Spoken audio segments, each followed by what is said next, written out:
Alors j'aurais pu rester directeur du Jardin moderne. Ouais. Voilà. Directeur du Jardin moderne, c'est un poste qui était passionnant pour moi. J'aurais pu garder ce type d'activité professionnelle au service des autres. Et en fait, c'est pourquoi j'ai fait le pas, c'est que quand je défendais le Jardin moderne, quand je portais ce projet-là, je me retrouvais sans arrêt face à des élus à qui je devais expliquer, expliquer, sans arrêt, expliquer, réexpliquer pourquoi le Jardin moderne participait effectivement à un service public à la population, aux personnes, et participait grandement à l'intérêt général.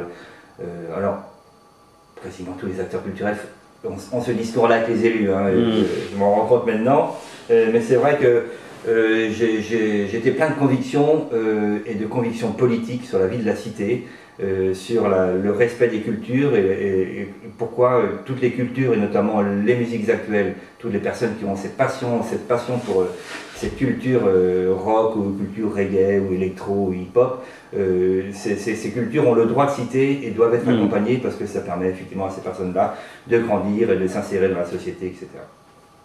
Donc il y a un moment j'en ai eu marre. Franchement, j'en ai eu marre de devoir expliquer sans arrêt et d'obtenir des cacahuètes, si je peux me permettre l'expression, alors que d'autres grandes institutions et d'autres formes de culture, tout aussi dignes que celles qui me passionnaient, par contre, avaient des palais pour pouvoir exercer leur art.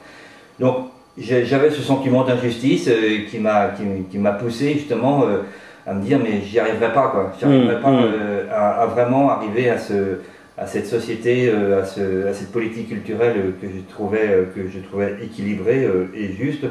Il fallait que j'aille de l'autre côté du bureau, quoi. Donc que je m'engage en politique, que je participe à ce jeu démocratique qu'est la vie politique.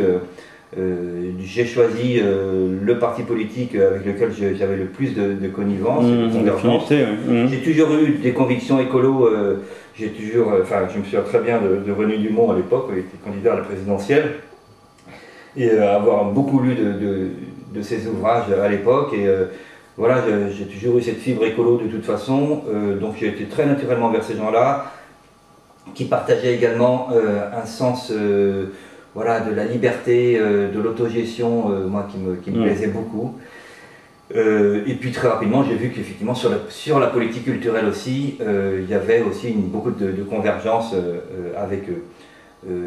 Bon, donc ça, c'était mon premier engagement. Parallèlement à ça, j'ai une histoire très ancienne aussi de relation avec quelqu'un qui est pour moi mon père spirituel, qui est Jean-Michel Lucas, que j'ai connu quand j'étais objecteur à l'université Rennes 2 au service culturel. Lui, il était à l'époque vice-président chargé de la culture de l'université, et ensemble, tous les deux, avec Anne-Marie Connard, on a créé ce service culturel au début des années 80. Et Jean-Michel est, depuis maintenant une dizaine d'années, sous le nom de Dr Casimir Bizou, l'un des grands penseurs d'une nouvelle politique culturelle en France et en Europe, hein, avec d'autres, hein, qui défend justement les droits culturels et la diversité culturelle.